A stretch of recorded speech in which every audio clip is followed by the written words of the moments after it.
Un petit débat média avant que notre débat européen, si le temps le permet. By the way, pour ceux qui sont là, ils sont habitués à l'analyse du but ou de l'action de Reg, mais on va plus le faire durant le YouTube live qui va aller sur la scène, sur la sphère publique quelques jours plus tard. Et il va être seulement un contenu exclusif Patreon seulement jusqu'à nouvel ordre. YouTube n'aime pas trop ça, mais aussi, vous savez quoi, ça donne du bonbon pour les patrons qui nous aident beaucoup sur patreon.com Barbie Football Club. Donc, les analyses de Reg, seulement exclusif au Patreon. Donc, vous vous abonnez sur patreon.com Barbie Football Club. Donc, soudainement, les médias US se réveillent. Pouf. On a eu ce débat en début de saison sur comment Montréal sont anonymes côté américain. Puis soudainement, pouf, une grande star des médias MLS, mls50.com, Matthew Doyle, qui est impressionné par ce que Wilfried Nancy a fait à Montréal cette année.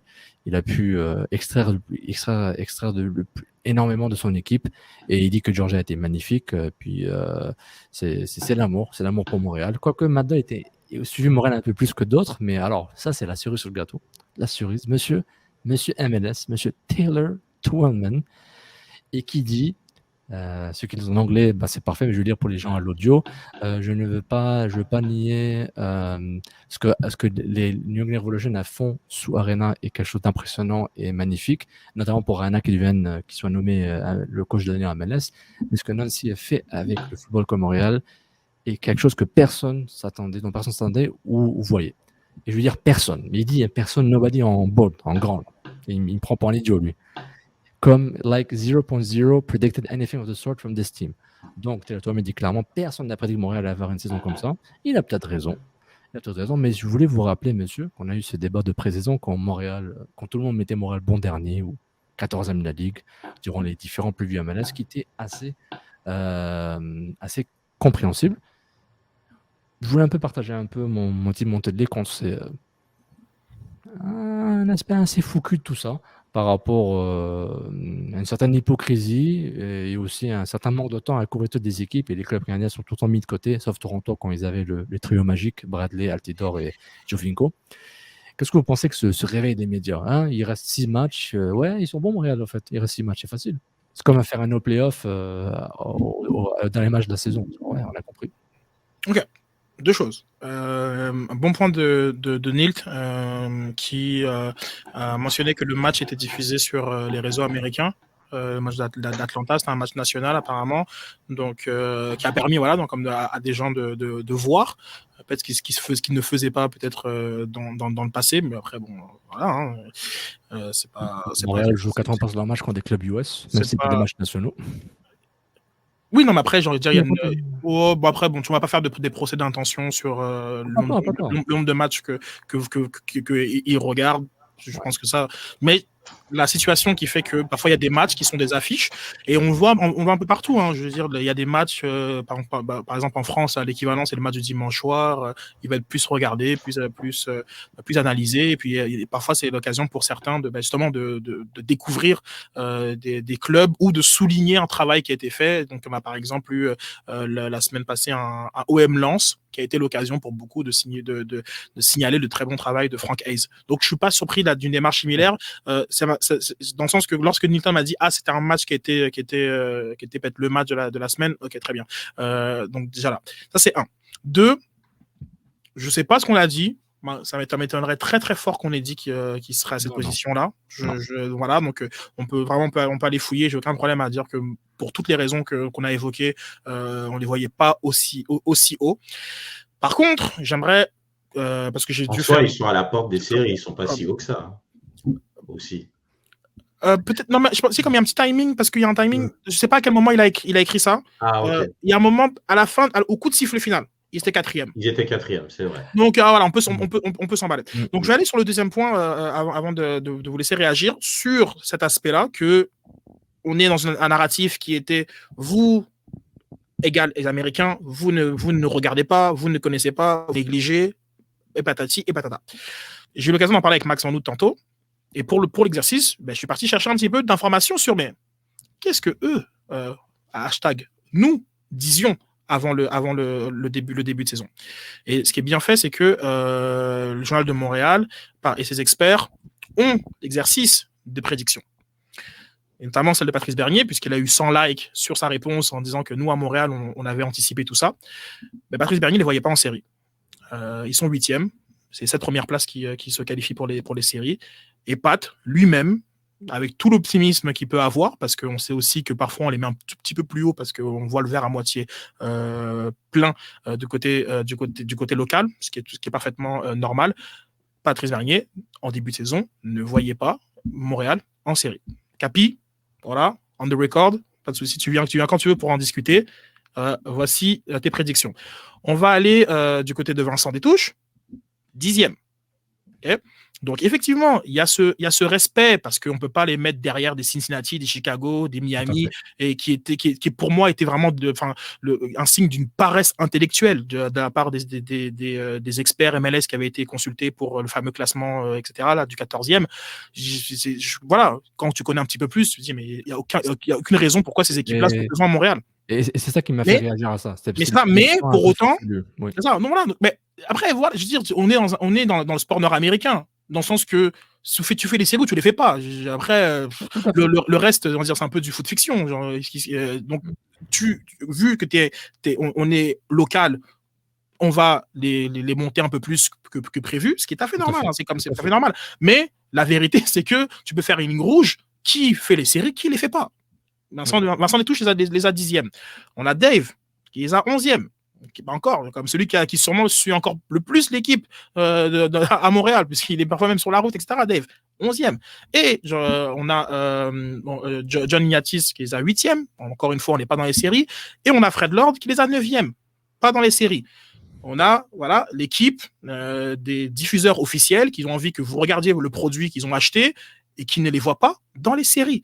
Donc, attention à refaire l'histoire, hein, comme on fait dans d'autres sports. S'ils avaient pris ce joueur-là à la draft, ils auraient, voilà, etc. On connaît. Simplement, ce qui est bien quand il y a quelques traces de ce qui est dit, c'est qu'on peut se confronter les propos et voir que même ici, des gens qui ont tout intérêt à dire qu'ils vont faire les séries ne l'ont pas fait parce que lorsqu'on fait l'analyse de ce groupe à la date du 16 avril, ils ont fait ça 16 avril, ils sont même encore plus juste au niveau un petit peu avant le début de saison, c'est quand même très ambitieux et très optimiste de croire que cette équipe-là allait faire les séries. Sachant, si tu permets, pour appuyer ce qu'il disait, même nous, on voulait jouer à Madame Irma avec la boule de cristal. Ils avaient comme 7 joueurs nouveaux dans l'effectif que personne n'avait jamais vu jouer, à part sur des vidéos YouTube. Donc, rendu à un moment, on ne peut pas... 12 buts. Je veux dire, rendu à un moment, on était vraiment dans de la spéculation de A à Z. On est comme, il a l'air d'être rapide, lui. On va peut-être le mettre à gauche ou à droite et lui, on va le mettre là, tu vois. Donc, mais pour ma réaction viscérale par rapport à ça, c'est plus des triggers qu'autre chose. C'était pas par rapport que t'as pas le droit, tu peux prédire bêtement tout ça, mais c'est plus, moi, c'est le volume des MLS.com, ils étaient genre 12 personnes, ils ont tous mis 13e, 14e. Ils ont fait copier-coller, bon, j'ai moins 1 plus 1, comme ça, on n'a pas copié la réponse, mais je trouve ça assez insultant, parce que puis j'avais dit comme explication possible, parce que les gens me demandaient en direct à ce moment-là, je me rappelle clairement de cette émission, j'avais dit comme hypothèse que je trouve qu'il est logique, ils n'ont pas le temps de voir tous les clubs. Les clubs canadiens s'intéressent beaucoup moins et Montréal est devenu un club qui est indifférent depuis un bout, on va dire la vérité. Thierry Henry a ramené ce club vers un certain standing médiatique de curiosité intellectuelle intéressante. C'est ça que Henry a fait en plus d'un jeu intéressant, d'un début. Donc c'est pour ça maintenant que toi-même dis maintenant que oui, c'est super bon, mais il a raison, Dole aussi. Que TVA Sport et Journal de Montréal disent que 8e, 9e, 11e, oui, c'est correct. Moi, c'était vraiment la panoplie de gens. Ils sont 14e, tout court. On se calme, 14e. Là, et Cincinnati, c'est quoi? Il y avait des clubs où c'était clairement un problème. Mais c'est plus, genre, moi, j'ai vu ça comme la paresse intellectuelle il y a au début de la saison. Mais pour toutes les raisons, comme Raj a dit, il y a 7 équipes. À ce moment-ci, Henry l'a quitté. Il quitte en février, une semaine avant le début du camp. Il n'y a aucune raison de penser qu'ils vont faire une excellente saison, hormis de voir tous les voyants au vert. Quand tu fais une analyse plutôt critique, tu mets pas tous les voyants au vert. Même nous, on n'était pas sûr, je suis d'accord. Et c'est pour ça qu'on arrive à ce type de résultat. Maintenant, le bénéfice du doute, c'est une valeur qui s'acquiert. Et Montréal, dans les résultats de ces 3 dernières années, dans ces résultats post-Didier Drogba, n'a pas le bénéfice du doute. Ce que fait Thierry Henry et Wilfried Nancy fait que là, tu arrives dans une période où, pour l'an 3, bah oui, tu peux leur donner le bénéfice du doute. Si c'est la deuxième fois de suite qu'ils font les séries, il n'y a aucune raison l'an prochain de penser que pourquoi Cincinnati aurait une meilleure saison. Ils viennent de virer encore un autre entraîneur. Le Fire, c'est pas parce qu'ils ont mis le logo des Cubs là qu'ils vont avoir une meilleure saison, et d'autres équipes qui sont genre comme l'Inter Miami, je veux dire, avec ces 5 DP, mais ça paraît même pas sur le terrain. Il y a tous ces clubs là n'auront pas le bénéfice du doute sur Montréal, mais ça s'acquiert avec ton historique de résultats et ta consistance au plus haut niveau. Donc, le truc que je dois, la rétorque que je dois faire par rapport à un tes points qui est logique, qui est bon, mais je comprends que le match, c'était un match qui était sur la télé nationale, là, sur Continental, mais ça ne change pas qu'ils avaient quand même 8 mois de prendre le temps. Montréal, qu'est-ce qui se passe à Montréal? Mai, juin, juillet, qu'est-ce qui se passe? Ça mange quoi l'hiver, tu vois? Même nous, on prend le temps de connaître l'adversaire avant et après les matchs de Montréal pour qu'on pense qu'ils font. On a une idée. Et on a une idée de ce qui se passe. Comme je te renvoie quand même à l'idée que peut-être, parce que moi je ne suis pas non plus à regarder tous les tweets de Taylor Twellman et les imprimer pour savoir ce qu'il raconte, peut-être qu'il a déjà dit quelque chose de positif sur Montréal.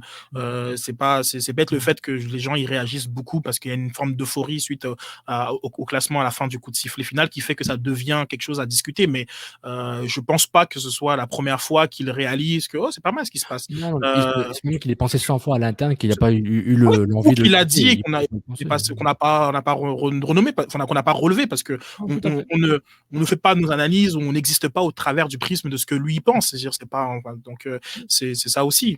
Non, tout à fait. Moi, ce point, c'est une réaction viscérale de ma part que je voulais partager. Je dis, ça fera du contenu, puis on va s'amuser. Puis... C'est très bon, c'est très non.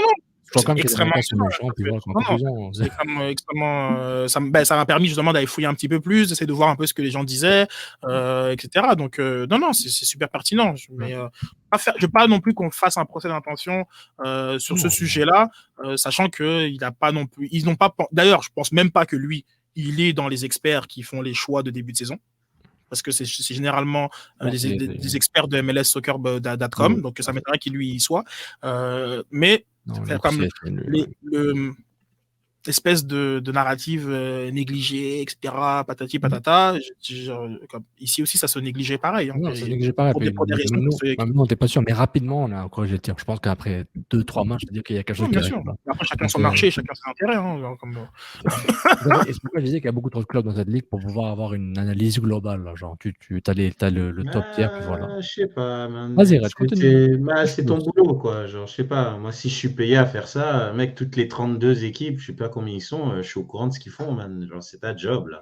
Tu peux pas commencer à juste, à moins que tu sois affrété au Midwest et tu regardes que ce qui se passe en Ohio et à Saint-Louis et je sais pas où, à Columbus, et le reste, tu t'en tapes, tu vois. Non, mais tu sais, d'un moment, comme ton métier est d'être au courant de ce qui se passe dans la ligue. C'est comme si tu dis, genre, il y a trop d'équipes en Ligue 1, donc je peux pas savoir. Non, tu sais ce qui se passe à Paris, comme tu sais ce qui se passe à Saint-Étienne, comme tu sais ce qui se passe à Lens, tu vois. Genre, c'est ta job. Tu vois ce que je veux dire? Donc, moi, je trouve, c'est un choix. Genre, le Canada, je m'en bats les couilles. C'est un choix, genre, c'est pas, genre, ils ont pas le temps. C'est un choix. Ouais. Donc, après, là, ils ont commencé à s'intéresser.